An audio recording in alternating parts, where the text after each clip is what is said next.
All right, the next statement we're going to do is the balance sheet. So I'm going to add a new sheet. We'll call this balance sheet. So we'll begin putting in our information here. So we'll have Elvis Products International again. This is their balance sheet as of December 31st, 2020.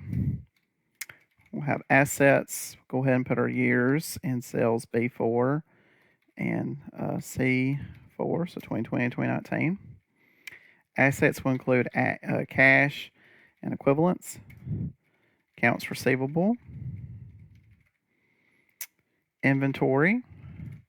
This represents our total current assets, followed by plant and equipment, accumulated depreciation. The difference between that will give us our net fixed assets. And then totaling our current and net fixed will give us total assets. Next up, we'll have liabilities and owner's equity.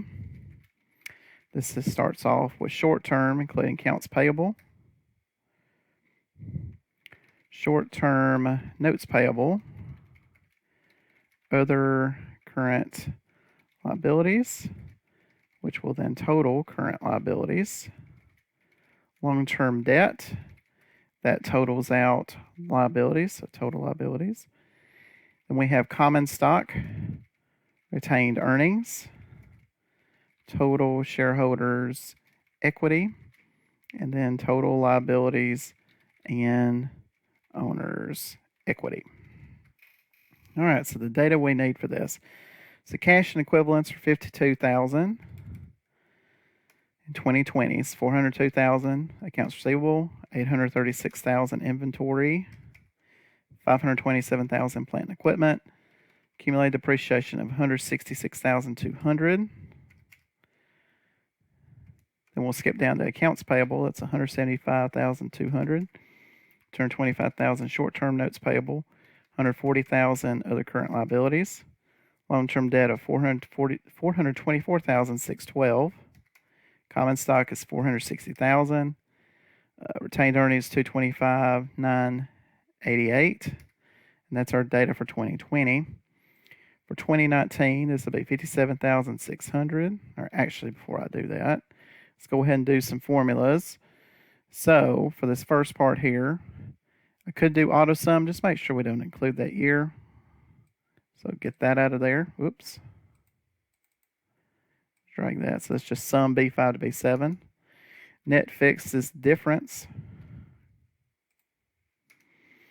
And then total assets will be equal to current plus net fixed. So that should be at 165,0800. Total current will be those. And then we'll add total current plus the long-term debt. Total shareholders' equity will be the common plus the retained earnings. And this is a balance sheet. It's got a balance. So now we'll add in total liabilities plus the total owner's equity. So we do balance at 165,0800. I will go ahead and drag this across and then edit appropriately the data for 2019.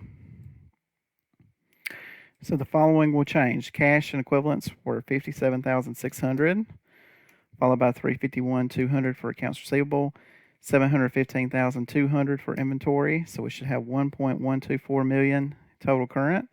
Plant and equipment is $491,000, and accumulated depreciation is $146,200. So that's now $344,800 with a total $146,880. Accounts payable is $145,600. Short term notes payable is $200,000. Other current liabilities $136,000. Long term debt is $323,432. Common stock remains the same, and then retained earnings is different at $203,768. So that now balances at $146,800. Note with the retained earnings, technically, what we could do for 2020, have to do some checking to see what happens with regards to net income and any dividends paid, etc. But that's something we can do in a future section. But this is the data for now for the balance sheet.